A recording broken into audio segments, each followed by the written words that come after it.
Buen día, mi nombre es Reina Sarón Bautista Quesada y en esta oportunidad vengo a hablar un poco sobre lo que es el saneamiento contable. Pero pues antes de hablar de lo que es el saneamiento contable, pues cabe recordar que esto se encuentra enmarcado dentro del marco fiscal de mediano plazo. Y pues el marco fiscal de mediano plazo es ese instrumento financiero utilizado en Colombia para proyectar todo lo que son los ingresos, los gastos, el endeudamiento y los riesgos económicos del país con una pues proyección a 10 años. Este pues fue creado por la ley 819 de 2003 y sirve como una hoja de ruta gubernamental para pues garantizar la sostenibilidad y la transparencia de las finanzas públicas en una entidad territorial. Ahora, para entrar ahora sí al tema del saneamiento contable, el saneamiento contable pues es ese proceso técnico y pues permanente que se realiza en las entidades públicas, donde se hace una revisión, una actualización de toda la información contable que tiene la entidad para verificar cuál es el estado real de las finanzas y pues cuáles son las deudas, cuáles son los gastos y demás. El objetivo del saneamiento contable consiste en que la administración logre, como quien dice, tomar unas decisiones basándose en una información que sea real y que sea pues obviamente de confianza para pues poder fortalecer todo el tema de la transparencia y de la responsabilidad fiscal que se tiene con el fin de que los recursos sean administrados de forma eficiente y correcta. Dentro del tema del saneamiento contable, lo que se entra a revisar más que todo son todo el tema de los pasivos ciertos, que son esas deudas que ya están establecidas, que ya están en las finanzas, que ya se cuentan con ellas, como por ejemplo una obra que se mandó a ejecutar, una obra que se adquirió, la construcción de una vía, por así decirlo. Entonces se construyó la vía, el contratista realizó el proceso e entregó el resultado, pero aún no se le ha pagado. Entonces esto se considera un pasivo cierto o un pasivo exigible, ya que es una deuda que ya está y que pues de cualquier forma hay que pagarla. Y aparte está lo que son los pasivos contingentes, que son las deudas que posiblemente se puedan generar a futuro. Como por ejemplo, podríamos decir una demanda. La alcaldía de Alvarado tiene una demanda y esa demanda pues no ha tenido un fallo, entonces lo que se busca es como tener ahí esa deuda pendiente porque no se sabe si ese fallo vaya a ser a favor o en contra de la alcaldía y si le toque pagar o no, dependiendo pues del caso. Entonces, para finalizar, ¿porque es importante el saneamiento contable? Pues porque es la base para poder lograr que el FMFP pues se logre de una forma correcta y con una información verídica y real. Hola, buenas tardes. Mi nombre es Lady Caterina Vila Caicedo. En este momento les voy a hablar sobre el costo fiscal que indica en el marco fiscal de mediano plazo que todo acuerdo que tenga gastos se debe de regir bajo un análisis de costo fiscal. Para la entidad para el municipio que elegimos, que es de sexta categoría, está Alvarado. Y es de sexta categoría porque cuenta con una población mayor o igual a 10.000 habitantes y sus ingresos corrientes de libre destinación son mayores o iguales a 15.000 salarios mínimos mensuales legales vigentes. En este caso, la proyección que se hizo para el 2026 de los ingresos fue de 16.197 millones de pesos, queriendo decir que si llegase a haber otra inclusión del gasto, se debe de revisar antes de ser aprobado. ¿Qué indica el MFMP? Que el objetivo principal del costo fiscal es que haya una sostenibilidad financiera. Es decir, que si el Consejo Municipal quisiera implementar un programa permanente, debe de hacerlo con los recursos que ya tiene sin afectar otras inversiones. También el MFMP indica que se debe de tener un equilibrio presupuestal, es decir, que el municipio pueda tener los ingresos, la capacidad financiera para poder realizar estos gastos que se puedan presentar más adelante y que quieran incluir. La capacidad debe estar de acuerdo a lo que el municipio tenga como ingresos. Para poder hallar este costo fiscal, pues tenemos esta fórmula, que son gastos de funcionamiento sobre los ingresos corrientes de libre destinación y no debe superar el 80%. Y lo que indica arriba es que el total de ingresos corrientes deben de restarse a las exclusiones de ley para poder hallar el ICLD. Gracias. Buenas tardes, mi nombre es Sandra Milena Chavarro. Hoy vamos a hablar de dos elementos principales del marco fiscal de mediano plazo. El primero, plan financiero. Este es el principal instrumento de planeación y gestión financiera de un ente territorial. Este está basado en el artículo 7 del Decreto 111 de 1996.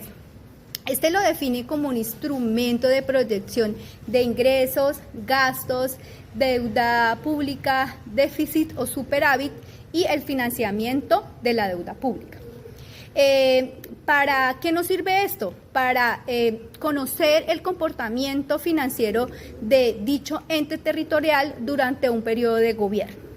Su principal finalidad es que su presupuesto anual, su plan de desarrollo y su plan operativo anual de inversión sean elaborados con recursos reales y sostenibles.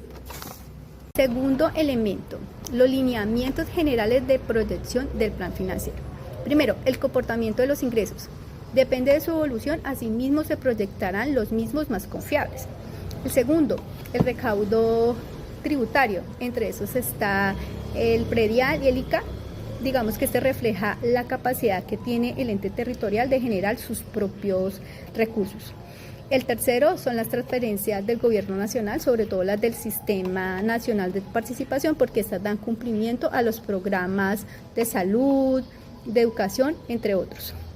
El cuarto son los recursos de capital. Estos son extraordinarios y pueden provenir de crédito público o de recursos de balance que apoyan los programas de inversión. Otro que se analiza es la deuda pública, que es la capacidad que tiene el ente de dar cumplimiento a sus obligaciones financieras. El otro es las obligaciones futuras, como de funcionamiento, de inversión o de compromisos que ya han sido adquiridos y que se deben dar cumplimiento en vigencias futuras.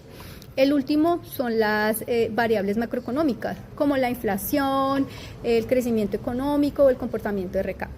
Realizar un análisis al municipio de Alvarado desde el 2019 al 2025, se determina que estos lineamientos fueron positivos, ya que los ingresos sí tuvieron un incremento, la deuda pública se disminuyó, el comportamiento del recaudo se fortaleció, el superávit se mantuvo en 200 millones de pesos. Esto todo aportó para dar un cumplimiento al plan de desarrollo del mismo. Hola, buen día. Mi nombre es Jimena Montiel. A continuación les hablaré sobre los ingresos. Los ingresos se estiman a un futuro de 10 años. No se puede inflar los valores. Se asume que crecen máximo a medida que crece la inflación durante ese tiempo. También se tiene en cuenta el comportamiento histórico. También se debe restar el impacto de los beneficios o exenciones tributarias que el municipio haya concedido. Los ingresos se clasifican de diferentes fuentes. Están los ingresos propios, que son los tributarios, y los no tributarios, y están las transferencias nacionales, que son los recursos del Sistema General de Participaciones y el Sistema General de Regalías. Por otra parte, en el caso del municipio de Alvarado, al analizar la matriz, el plan financiero aplica rigurosamente la separación de fuentes. Los ingresos totales se proyectan creciendo de manera constante y prudente por el IPC a partir del 2022. El éxito de Alvarado radica en el cruce estricto de fuentes y usos. La inversión de sectores forzosos como la salud y la educación se blindó con sus transferencias específicas, mientras que los ingresos de libre destinación se apretaron para cumplir con los límites de funcionamiento de acuerdo a la Ley 617.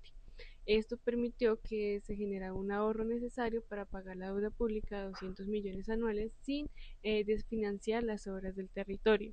Por otro lado, también vamos a hablar sobre las diferencias de usos posibles. Estas, que según lo que establece la MFMP, algunos recursos son de libre destinación. ¿Cuáles son estos recursos? Los de libre destinación son los provenientes del predial, del ICA, que fortalecen la autonomía financiera del municipio y respetan las normas sobre su utilización. También tenemos los que no son de libre destinación, los cuales para el municipio son recursos que provienen de transferencias nacionales, cuya inversión debe realizarse únicamente en los sectores autorizados por la ley, ya sea en energía, salud, educación, entre otros, que ya tengan un fin definido. También, por otra parte, tenemos la clasificación. La clasificación evita el uso inadecuado de los recursos públicos. ¿Esto qué quiere decir? Que el kit financiero diferencia claramente las fuentes de financiación, facilitando la programación de presupuesto municipal y garantizando el cumplimiento de la normatividad vigente. Cordial saludo, mi nombre es Juliana Andrea García Sedano y hago parte del grupo número 2. En esta oportunidad voy a hablar sobre el tema que son los tipos de gastos y los gastos, tomando como base el plan financiero del municipio de Alvarado para el año 2024. Para comenzar, es importante entender qué son los gastos públicos. Los gastos públicos son los que hacen referencia a los recursos económicos que utiliza el municipio para cumplir funciones y garantizar la prestación de servicios públicos y ejecutar proyectos que contribuyan al desarrollo del territorio, al bienestar y pues también a la comunidad. Estos gastos se clasifican en 3 tipos principales. El primero son los gastos de funcionamiento. Corresponden a los recursos necesarios para que la administración municipal pues pueda desarrollar sus actividades diarias. Aquí se está incluyendo lo que son los pagos del personal, los servicios públicos, el mantenimiento de las instalaciones y también en general todos los gastos administrativos que permitan el funcionamiento del municipio. El segundo tipo de gasto es de inversión. Se está destinando a financiar programas, proyectos y obras que generen beneficio para la comunidad, como es el mejoramiento de la infraestructura, los proyectos sociales, la educación, la salud y demás iniciativas orientadas al desarrollo pues del municipio. El tercer tipo corresponde al servicio de la deuda, que hace referencia al pago de los préstamos adquiridos por el municipio, incluyendo los intereses y las comisiones generadas por esas obligaciones financieras. Ahora, llevando estos conceptos al caso del municipio de Alvarado, observamos que para la vigencia del 2024 el presupuesto total destinado de gastos asciende a 15.268 millones de pesos. Por ende, este total es de 11,503 millones de pesos, que va a corresponder a los gastos corrientes de funcionamiento, lo que se va a evidenciar que la mayor parte de los recursos se va a destinar y garantizar el funcionamiento de la administración municipal y la prestación de los servicios públicos. Por otra parte, el 3.564 millones de pesos están destinados al gasto de capital o de inversión. Acá se está reflejando el compromiso del municipio con la ejecución de proyectos que se va a promover el desarrollo, va a mejorar la calidad de vida y la de sus habitantes. Finalmente, el municipio destina 69 millones de pesos. Está el pago de intereses y la comisión de la deuda, lo que va a representar una proporción mucho menor del presupuesto pues total. Adicionalmente, dentro del presupuesto de gastos también es importante mencionar que existen diferentes formas de destinación de los recursos. Entre ellas se encuentra la libre destinación, la cual va a permitir que el municipio utilice algunos recursos para atender las necesidades dentro de los límites establecidos por la ley, y también que la destinación es especificación forzosa, ¿verdad? A lo que corresponde a recursos por mandato, con constitucionalidad o legal, solo se puede utilizar para determinar fines, y las rentas reasignables, que son recursos que en situaciones excepcionales pueden ser redireccionadas temporalmente según lo que va a permitir la ley. Ya para concluir, podemos decir que la correcta distribución del gasto público va a permitir que el municipio funcione de una manera eficiente, que garantice también la prestación de los servicios de la ciudadanía y al mismo tiempo realice las inversiones que impulsen al desarrollo local. En el caso de Alvarado se observa que este presupuesto prioriza el funcionamiento de la administración, ¿verdad?, sin dejar de destinar una parte importante de sus recursos a la inversión y pues también manteniendo un bajo nivel de gasto asociado al servicio de la deuda. Muchas gracias por su atención.